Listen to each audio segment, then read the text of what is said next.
हमें वो लोग बनना है जो परमेश्वर के घर की चिंता करने वाले, परमेश्वर के घर के लिए सोचने वाले हो जाए। परमेश्वर का घर तो भूल जाओ, चिंता तो बाद में। कई लोग तो आके यहाँ कलेश मचाते हैं। आपका स्वभाव परमेश्वर के भवन के लिए आपके एरिया में हर एक जीवन के एरिया को प्रभावित करता है। इसको मानो या ना मानो, इस बात को लिख लो। मैं आज आपको लिख के दे सकता हूं। Everyone who loves God's house will flourish।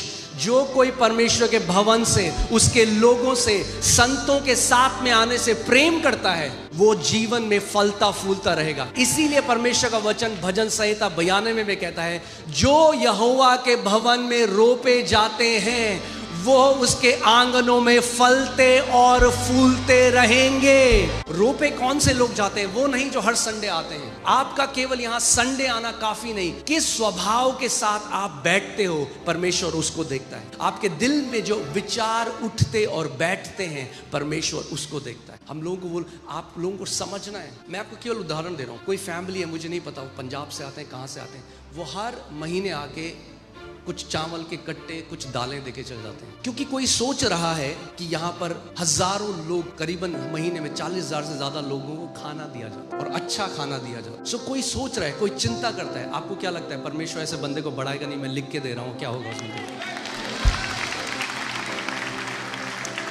It's all about being sensitive। जब आप संवेदनशील हो जाते हो उसके घर के लिए, जब आप वो बेटे और बेटियां बन जाते हो जो कहते हो मेरे पिता का जो घर है। कई लोग कहते हैं हाँ चर्च बिल्डिंग नहीं, बिल्कुल चर्च बिल्डिंग नहीं, मगर मिलती है एक बिल्डिंग के अंदर। तो आपका स्वभाव जो उस बिल्डिंग के अंदर है मायने रखता है। पौलुस कहता है that you should know how to conduct yourself in the house of the Lord। तुम्हें पता होना चाहिए परमेश्वर के घर में तुम्हारा स्वभाव कैसा होना चाहिए। आमेन। काफी सन्नाटा हो गया एकदम से, मगर शिक्षा तो देनी पड़ेगी,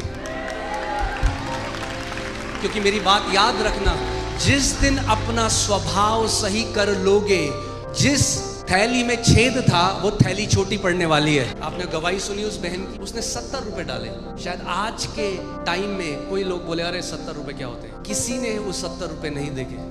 आप जानते हो, मैं आपको परमेश्वर के सामने एक बात बता रहा हूँ, मैं चेक नहीं करता कौन इस कलीसिया में कितना देता है। मैंने अपने सारी टीम को बोला है मुझे नहीं पता, क्योंकि मुझे उससे फर्क नहीं पड़ता, क्योंकि आप मुझे नहीं दे रहे, आप परमेश्वर को दे रहे। और यहाँ पर वो लोग भी हैं जिन्होंने आकर करोड़ों बोया है, और कई बार मेरी टीम ने कहा कि हमें उनके बारे में बोलना चाहिए। मैंने कहा नहीं, क्योंकि मुझे नहीं पता इस व्यक्ति ने जो 1.5 करोड़ दिया वो इस 70 रुपए से बड़ा था क्या, प्रभु ही जानता है। क्योंकि जो स्त्री ने 70 रुपए बोए उसके पास केवल वो 70 रुपए थे, और पिता देखता है कि आपके पास जो था उसमें से आपने बलिदान स्वरूप कितना दिया। अमाउंट आपस में हमें तुलना नहीं करनी।